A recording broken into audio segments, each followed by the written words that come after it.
The U.S. Democratic Party presidential nominee Kamala Harris's campaign office is calling for another debate with Donald Trump. But Mr. Trump says he's not enthusiastic about a rematch.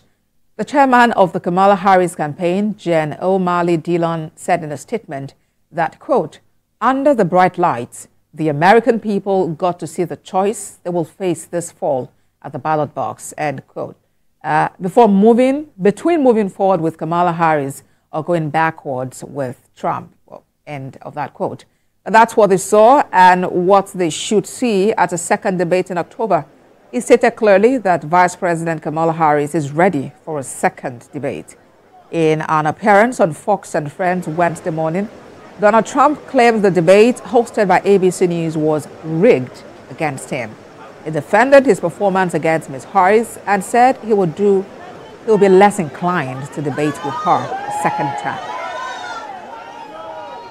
Focused on the future, and the other that is focused on the past, and an attempt to take us backward.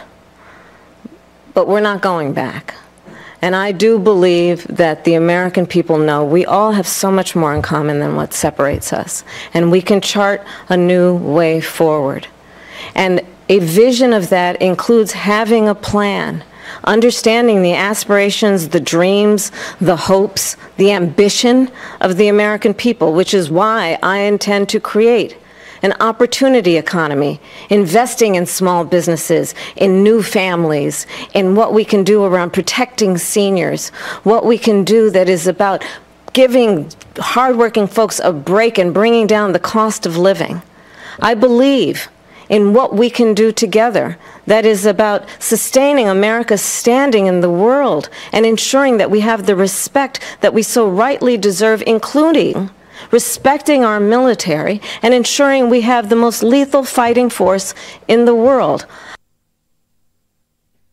For more on the controversial debates, diplomat and resident School of International Service, American University, Earl Wayne, joins me from Washington, D.C. Good to have you join us on World Now. That debate was watched by more than 67 million people. What are the key takeaways for you, Mr. Wayne? Thank you very much for having me. I think the key takeaways of practically everybody that I've heard of that watched it is that Harris did much better than Trump.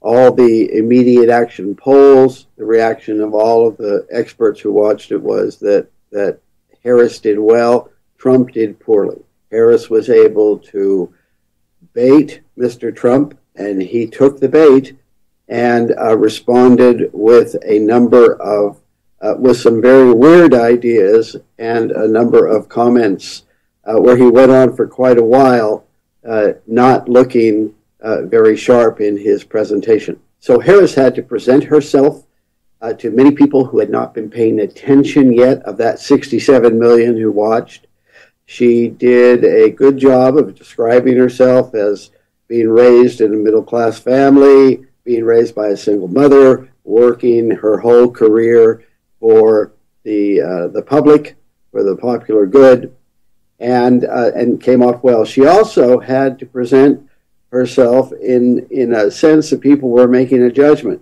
Could she be the commander-in-chief? And there she also was very forceful, very clear on a lot of points. Whether she convinced all the doubters, those who weren't paying attention or maybe thought she was too liberal, that's yet not clear, because you can win a debate and not win the election. For his part, Mr. Trump went off his script on a regular basis and on tangents, and even commentators from the Republican side and observers from the Republican side noted that he did a poor job in doing this.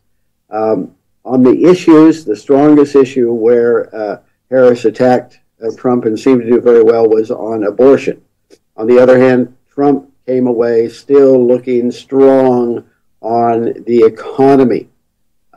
So we now are in a phase where they'll both be out trying to continue to build support. And as you said, it's not clear that there'll be another debate or not. And so they're visiting these swing states in the United States, states that are still closely divided that could go either way. Those will be key to the election. Indeed. Well, this debate also threw up a number of claims, and fact checkers have had quite a tough time trying to fact check each of these claims that came up. What does this say about the issue of misinformation and its potential to impact the coming elections? Well, I think it's a constant factor these days, probably in every country, in every election that we now have. And so fact checkers have to be really busy.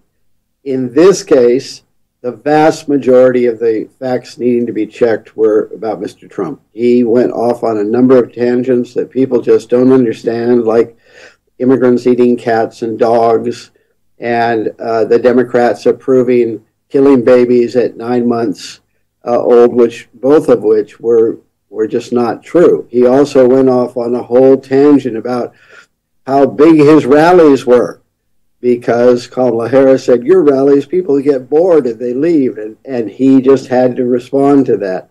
So I think we do need to be very careful for misinformation and disinformation, and that includes from a lot of our own citizens. It's also being fed from the outside. The Department of Justice announced charges against a number of Russian entities for spreading disinformation and using U.S. citizen influencers to spread that disinformation. So I think that's something everybody in the world needs to pay attention to.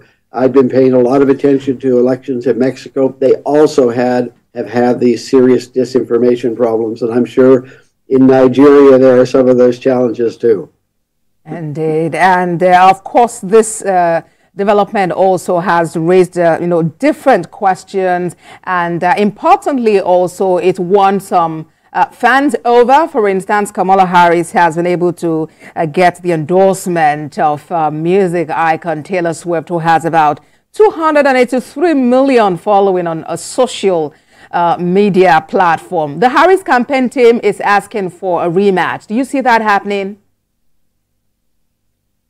Well, I think Trump's going to have to think about it. He was so outplayed, outdebated during this debate. I think he's worried about that.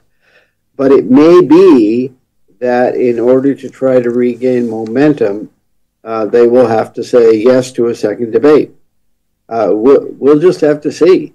We'll see over this next week or two how the polls several days after this debate come out. If there is a very large shift toward Harris, I think Trump might need to reconsider. As of right now, most observers are saying this is still a very, very close race, and which could tip either way. All right, then. Thank you so much, diplomat in residence, School of International Service, American University, Earl Wayne. Thank you for talking to us on World.